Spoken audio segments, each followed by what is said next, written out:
मैं ये कहना चाहूँगा कि बच्चों में कोविड जब आता है तो उसके दो रूप हैं।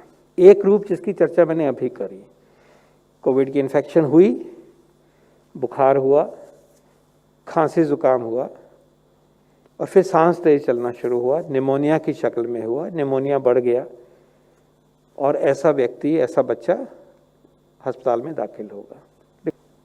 एक तो ये स्वरूप है इसका। लेकिन ये भी सामने आया कि ये कोविड होने के बाद 2 से 6 हफ्ते बाद ये खत्म हो गया। कोविड हुआ, पता भी नहीं चला, हुआ तो खांसी जुकाम हुई।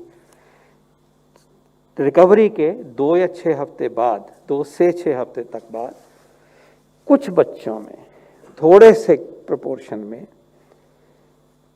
दोबारा कभी फीवर आता है, बॉडी पे रैश आता है, आंखें इन्फ्लेम हो जाती हैं जिसको कंजंक्टिवाइटिस कहते हैं, डायरिया, वॉमिटिंग हो सकता है, सांस फूल सकता है, ब्लीडिंग टेंडेंसी हो जाती है। ऐसा लगता है कि बीमारी एक सिस्टम में नहीं है, निमोनिया की लंग में नहीं है, सब जगह जगह पे फैली गई है। तो इस सिंड्रोम को मल्टी सिस्टम इन्फ्लेमेटरी सिंड्रोम कहा जाता है। मल्टी सिस्टम मतलब एक बॉडी का सिस्टम इन्वॉल्व नहीं है, इन्फ्लेमेशन है तो इन्फ्लेमेटरी है, तो ये जगह जगह इसका इफेक्ट है। ये पोस्ट कोविड है। याद ये रहे कि उस टाइम पे वायरस बॉडी में नहीं मिलेगा और आरटीपीसीआर टेस्ट भी नेगेटिव होगा, लेकिन आप एंटीबॉडी करेंगे तो लगेगा कि हो चुका है। तो ये एक यूनिक बीमारी है जो बच्चों में देखी गई है।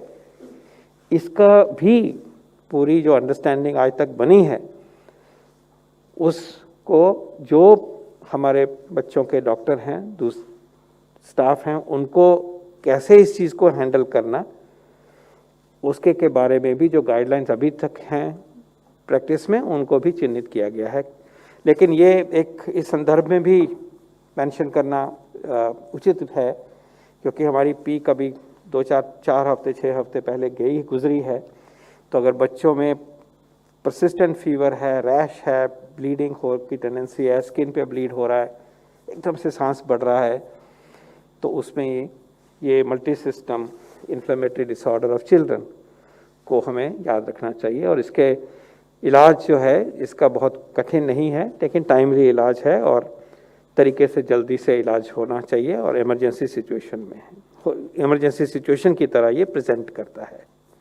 मैं ये कहना चाहूँगा कि बच्चों में कोविड जब आता है तो उसके दो रूप हैं। एक रूप जिसकी चर्चा मैंने अभी करी, कोविड की इन्फेक्शन हुई, बुखार हुआ, खांसी जुकाम हुआ और फिर सांस तेज चलना शुरू हुआ, निमोनिया की शक्ल में हुआ, निमोनिया बढ़ गया और ऐसा व्यक्ति, ऐसा बच्चा अस्पताल में दाखिल होगा। एक तो ये स्वरूप है इसका। लेकिन ये भी सामने आया कि ये कोविड होने के बाद 2 से 6 हफ्ते बाद ये खत्म हो गया। कोविड हुआ, पता भी नहीं चला, हुआ तो खांसी जुकाम हुई।